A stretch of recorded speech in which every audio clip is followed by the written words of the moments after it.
One of those great natural gifts we have, it's an abundance of riches from nature. On one hand, we have great natural gas underneath our ground. We've got a great geographic location for manufacturing.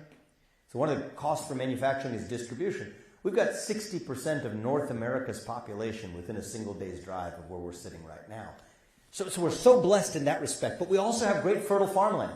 Water under the northwest part of our state, but also just some of the most fertile farmland that the group of Baptists who came out west the first time for the Northwest Ordinance, that's part of why they stayed here. So how do we use that? Well, one of the things we enjoy right now in the United States, in contrast to much other part of the world, is food security.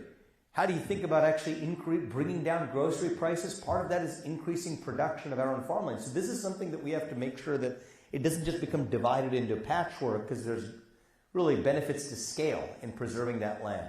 So this is one of the areas where I think local control actually does make a difference. Local control makes a positive difference. Think about tough questions around solar panels or whatever, right? Because then you're actually impeding the productivity of that farmland, not just for the plot where it's built, but even for the plots that are adjacent.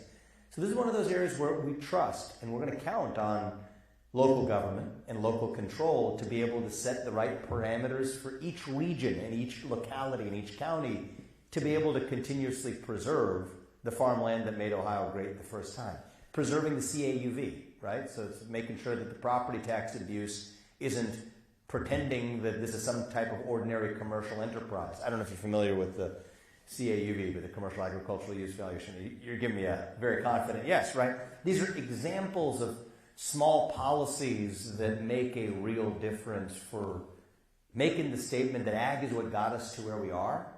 We're going to chase the future, but it's not by abandoning our past. It's by doubling down on what got us to the table in the first place.